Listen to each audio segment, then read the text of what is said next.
Enggak, kalau kita lihat kan tiba-tiba aja penguatan pelemahannya satu dua hari ini kan. Terus Karena ada isu macam-macam, ada rumor macam-macam di pasar. Ada yang bilang saya suruh perbankan melakukan stress test kalau rupiahnya 18.000 lebih. Padahal saya nggak pernah isu seperti itu. Jadi banyak isu-isu di pasar yang membuat sentimen ke rupiah negatif. Tapi kalau kita lihat, kewajiban saya adalah menjaga fondasi ekonomi aja, supaya ekonominya berjalan terus semakin cepat, semakin cepat, semakin cepat. Karena pada akhirnya kita percaya rupiah akan menemukan fondasi ekonominya. Jadi untuk saya fokusnya di situ.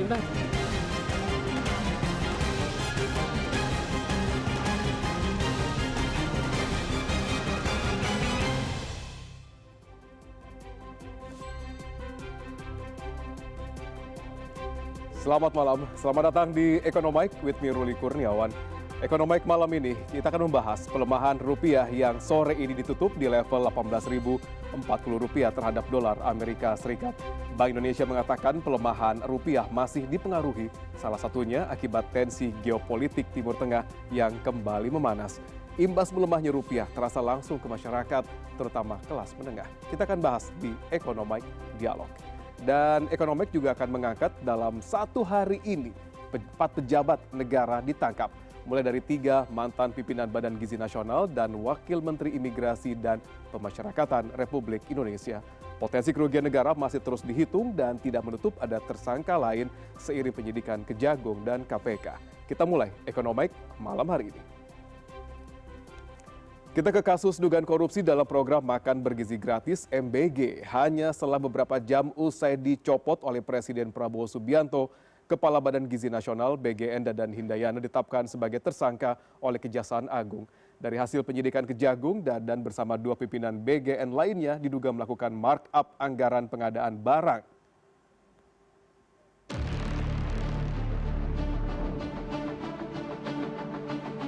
Kejagung menetapkan status tersangka terhadap 3 mantan pimpinan Badan Gizi Nasional BGN pada Rabu. Satu persatu, mantan pimpinan Badan Gizi Nasional keluar dari gedung Bundar Jampitsus Kejagung pada Rabu petang dengan menggunakan rompi tahanan berwarna pink. Dadan Hindayana, mantan kepala BGN keluar dan langsung digelandang masuk ke mobil tahanan Kejaksaan Agung. Mantan wakil kepala BGN, Lodewi Pusung menjadi tersangka kedua yang keluar dari gedung Jampitsus. Yang terakhir, mantan wakil kepala BGN Sony Sanjaya keluar dari gedung Jampitsus mengenakan rompi tahanan. Direktur Penyidikan Jampitsus Syarif Sulaiman mengatakan ketiga tersangka melakukan markup terhadap pengadaan barang di program Makan Bergizi Gratis. Syarif menyebut pengadaan barang-barang yang di markup juga tidak mendukung operasional pelaksanaan Makan Bergizi Gratis.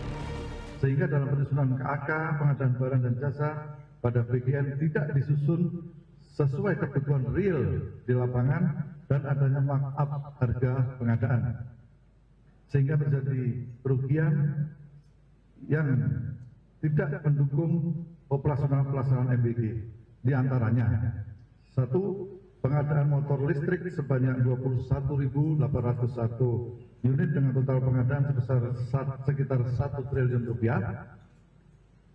Pengadaan 32.000 pasang sepatu yang tidak sesuai ketentuan dan adanya markup.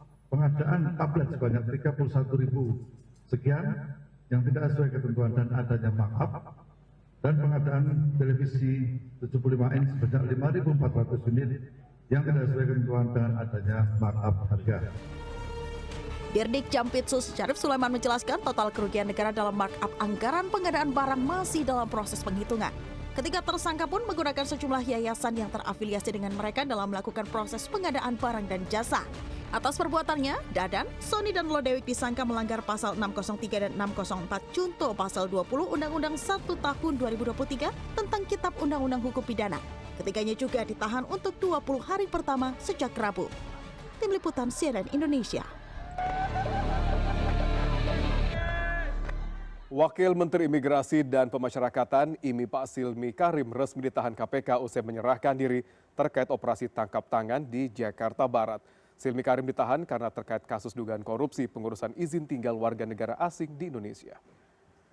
Wakil Menteri Imigrasi dan Pemasyarakatan IMI Pak Silmi Karim keluar dari ruang pemeriksaan KPK pada Kamis pagi setelah menjalani pemeriksaan terkait operasi tangkap tangan di lingkungan kantor imigrasi Jakarta Barat. Silmi mengenakan rompi tahanan oranye dengan tangan di borgol saat digiring petugas menuju mobil tahanan. Ia tidak menjawab satupun pertanyaan yang dilayangkan awak media saat menuju mobil tahanan. Hingga kini KPK masih mendalami perkara dan peran masing-masing pihak yang terlibat dalam kasus dugaan korupsi di lingkungan kantor imigrasi Jakarta Barat.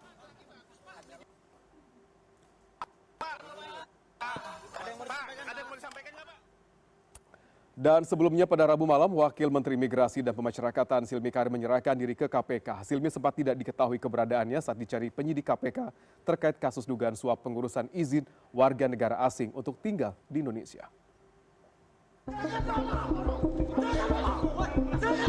Wakil Menteri Imigrasi dan Pemasyarakatan Silmi Karim menyerahkan diri ke KPK pada Rabu malam. Silmi tiba di Gedung Merah Putih KPK Jakarta pukul 22:38 waktu Indonesia Barat dengan kawalan sejumlah orang. Kedatangan Silmi diwarnai ketegangan setelah sejumlah ajudannya terlibat aksi dorong dan adu mulut dengan awak media yang menunggu di lokasi. Saat ditanya mengenai keberadaannya sebelum menyerahkan diri, Silmi memilih tidak memberikan keterangan kepada wartawan.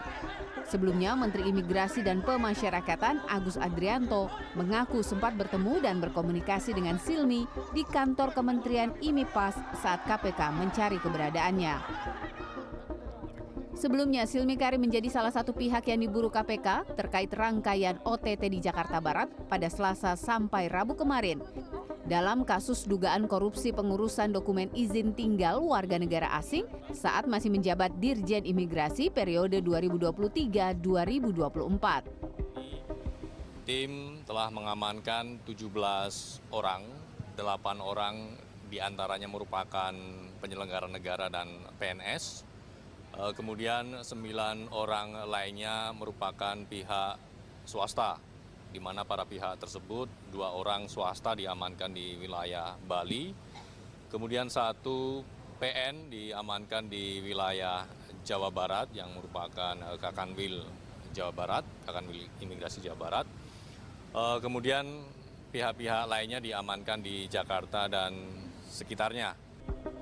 Selain menangkap belasan orang, KPK juga menyita setidaknya 4 unit mobil, 9 motor, 7 sepeda, dan ratusan gram emas logam mulia terkait dengan OTT Kepala Kantor Imigrasi Jakarta Barat.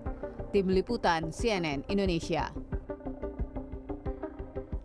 Nilai tukar rupiah terhadap dolar Amerika Serikat tembus Rp18.000 per dolar pada Kamis 4 Juni. Terus melemahnya rupiah ini membuat sejumlah barang kebutuhan pangan rumah tangga naik harganya. Tak hanya konsumen yang dibikin pusing, pedagang pun harus bersiasat agar tetap bertahan di tengah menurunnya daya beli masyarakat.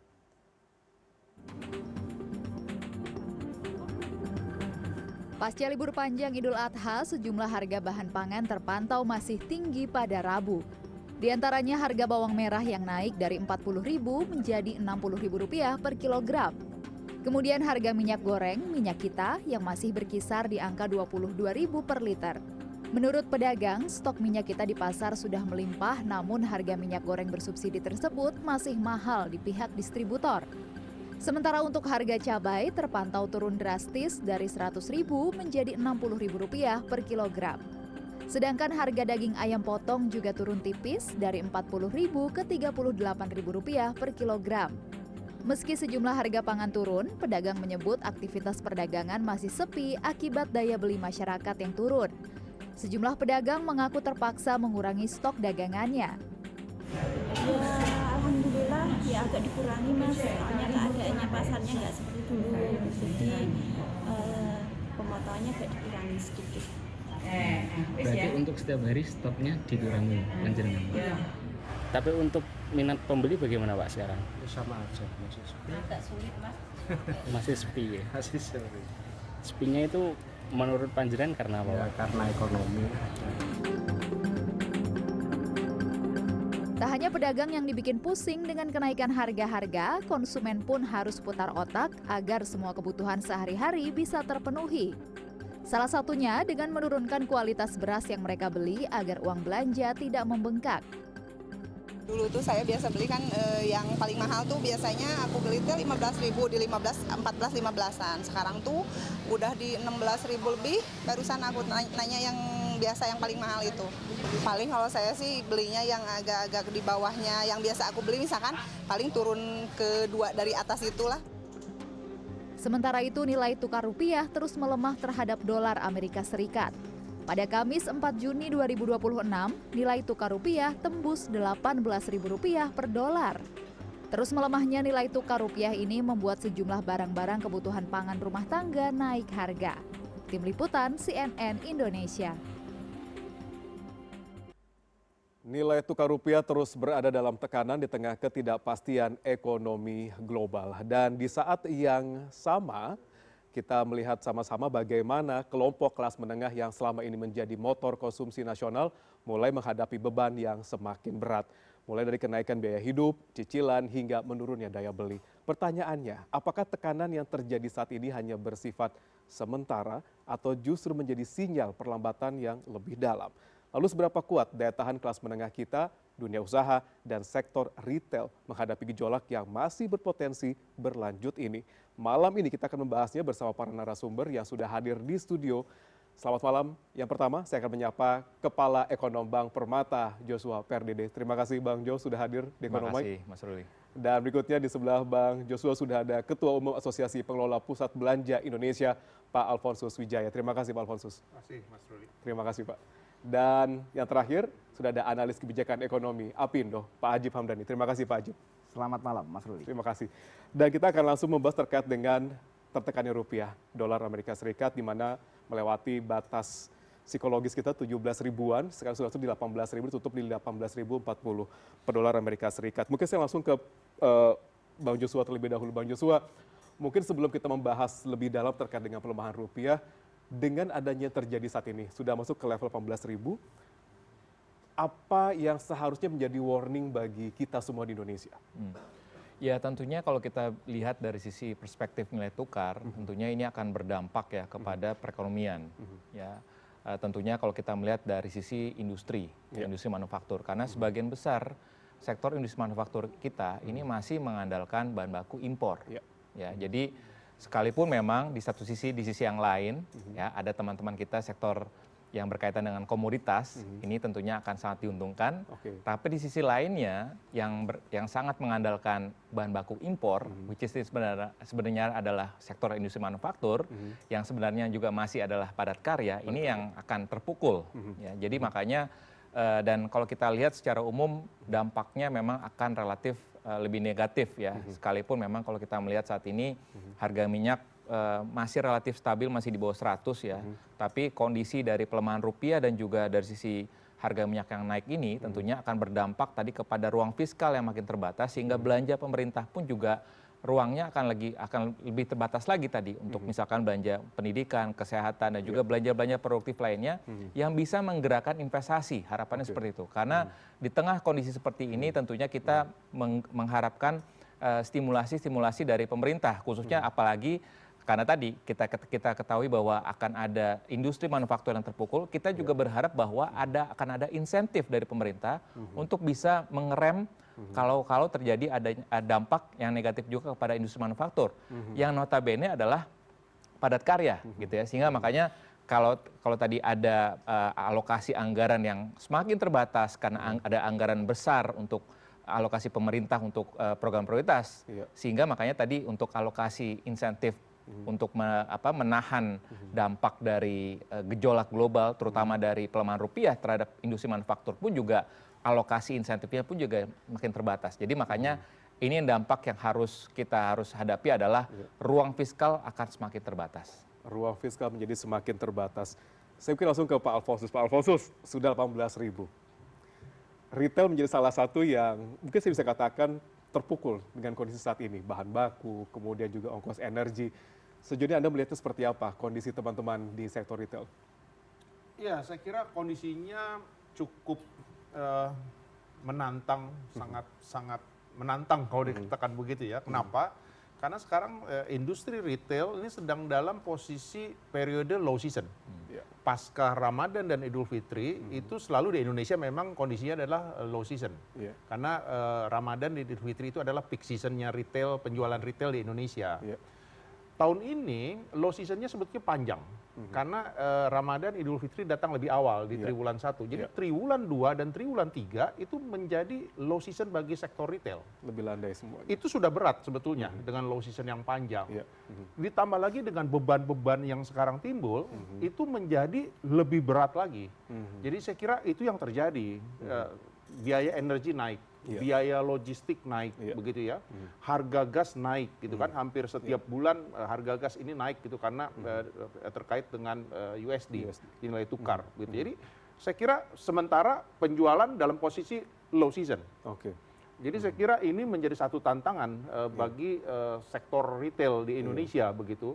Bagaimana bisa bertahan di triwulan 2 dan triwulan 3 ini, begitu. Jadi saya kira itu yang terjadi saat ini, begitu ya. Penjualan itu menurun karena memang sebetulnya normal-normal saja karena low season, begitu. Tetapi yang jadi masalah yang di luar kebiasaan, tekanan-tekanan ini jadi bertambah berat, begitu. Ya, sementara kan low season kita tidak bisa dorong penjualan setinggi mungkin, memang kondisinya adalah low season, begitu ya. Jadi saya kira ini yang kondisi yang dihadapi oleh sektor retail saat ini, begitu. Kemarin ada tertolong dengan libur panjang, begitu ya. Tetapi kan tidak semua kategori bisa terangkat. Biasanya kalau libur panjang kan umumnya hanya kuliner, makanan, minuman, hiburan, entertainment dan sebagainya. Tidak semua kategori bisa terdorong untuk meningkatkan penjualan, begitu. Jadi kita akan bertanya kira-kira sejauh mana bisa bertahan terkait dengan kondisi beban-beban tekanan-tekanan eksternal yang dihadapi oleh mungkin dunia saat ini. Saya mungkin langsung ke Pak Ajib. Pak Ajib, sudah dikatakan oleh Bang Joshua bahwa manufaktur tertekan, retail juga tertekan. Dari sisi pengusaha sendiri, bagaimana melihatnya dari mulai 17.000, mungkin naik terus akhirnya 18.000 dan juga banyak sekali prediksi ini tidak akan stay aja 18.000 gitu. Bahkan sudah ada yang prediksi, oke kita ambil batas amannya aja, ambil di 20.000 deh gitu kira-kira. Nah sejauh ini pengusaha melihatnya seperti apa? Begini Mas Ruli, teman-teman pengusaha ini melihat dari dua sudut pandang. Satu sudut pandang ekonominya, dua sudut pandang psikologi market. Karena kalau berbicara dolar adalah sebuah barang yang ditransaksikan, ini tergantung supply and demand-nya. Saya pertama tentang bagaimana secara ekonominya. Begini Mas Ruli, dalam konteks ekonomi sebenarnya ada dua hal yang akan membuat penguatan nilai rupiah sebenarnya. Satu berbicara investasi, yang kedua masalah ekspor. Kita lihat investasi dulu. Karena investasi kita ini kan mengalami tantangan. Karena nilai ease to doing business kita atau business ready kita itu kita masih kalah dengan, kalau berbicara Asia Tenggara saja, kita masih kalah dengan Singapura dan Vietnam. Artinya kita masih punya banyak PR untuk mendatangkan investasi agar achievable. Target Pak Prabowo ini kan 12.000 triliun dalam 5 tahun terakhir. Itu dalam konteks investasi tantangannya banyak sekali. Kedua, berbicara masalah ekspor. Di mana kita lihat betul bahwa 72 bulan dalam waktu 6 tahun berturut-turut memang nilai kita selalu surplus dalam konteks ekspor impor.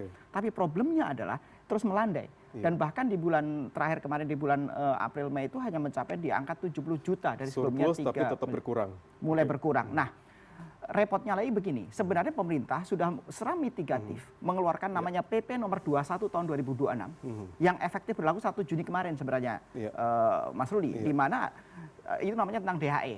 Setiap devisa hasil ekspor itu harus ditaruh dalam waktu 12 bulan untuk non-migas dan migasnya, ada yang 3 bulan juga. Tapi poinnya adalah itu menjadi bantalan yang kuat seharusnya untuk terus menahan dolar. Repotnya ada sudut pandang yang kedua, yaitu namanya psikologi market. Kalau berbicara market, ini kan berbicara yakin atau tidak yakin. Percaya atau tidak percaya dengan pemerintah mampu untuk menjaga nilai tukar. Karena walaupun secara teori ekonominya bagus, tapi market nggak yakin, ya mereka beli dolar terus aja. Kalau mereka, jangan-jangan dolar sampai 25.000 nih, mereka sekarang beli dolar nih, walaupun nilainya terus naik. Meskipun BI juga mengatakan ada batasan yang akan bisa dikeluarkan oleh BI terkait dengan pembelian dolar. Itu yang saya sebut psikologi market. Ketika market tidak percaya dan belum percaya dengan pemerintah, ya repotnya ini akan terus memperparah kondisi tekanan terhadap nilai tukar rupiah. Tapi satu hal yang menjadi catatan kita sebenarnya Mas Ruli, bahwa bulan lalu ketika Pak Presiden menyampaikan pidato di rapat paripurna DPR, beliau masih punya keyakinan bahkan tahun 2027 nanti kisaran dolar itu di angka 16.800 sampai dengan 17.500. Itu yang tertera di pokok-pokok kebijakan fiskal dan kerangka ekonomi makro kita. Repotnya ketika tanggal 4 Juni ini mencapai 18.000, apa strategi teknisnya itu kan itu yang kita tunggu. Konteks orientasi ke depannya sudah kita dengar dan kita ingin diyakinkan oleh pemerintah. Tapi pertanyaannya apa strategi pemerintah untuk nilai tukar ini kembali ke range 16.800 sampai dengan 17.500. Oke. Kira-kira demikian. Baik. Untuk memperkuat psikologi market tadi. Sedikit saja kita terkait dengan psikologi market gitu, terkait dengan DHI tadi gitu, devisa hasil ekspor sumber daya alam ini sendiri gitu. Apakah market menilai itu menjadi salah satu bantalan yang bikin mereka lebih trust dengan kita? Karena sudah otomatis, karena setiap hasil ekspornya 100% itu kan uang harus ditaruh di sistem keuangan Indonesia dan apalagi di Bank Himbara. Ya ini ya masih dapat kritikan dari termasuk kadinnya China kan, karena uang harus ditaruh di Bank Himbara, boleh nggak di bank mereka dan seterusnya. Tapi lepas dari itu bahwa ini menjadi instrumen yang paling signifikan dari pemerintah untuk menaruh, otomatis supply mereka akan bertambah di sini karena kan devisa kita terus tergerus juga untuk kebijakan-kebijakan moneter kita. Tapi sekali lagi harus ada terobosan lain lagi yang dibutuhkan. Karena gini, bahkan kita lihat ketika tingkat suku bunga acuan sudah naik 50 basis poin pun rupiah juga nggak menguat. Nah ini kan ada PR lain yang harus diyakinkan oleh pemerintah kepada masyarakat. Demikian Mas Rudi. Bang Jo, kira-kira pelemahan rupiah ini apakah memang dikarenakan fiskal kita yang belum mencapai target, capital outflow yang juga cukup besar gitu, ataukah ada substansi lain yang benar-benar membuat, mungkin disampaikan oleh Pak Ajib, ada mungkin trust yang belum didapat oleh Indonesia gitu. Jadi jawab dulu. Kita akan tahan kira-kira apakah terkait dengan trust dan distrust ini menjadi salah satu yang menyebabkan rupiah kita semakin tertekan. Tetap di Ekonomi.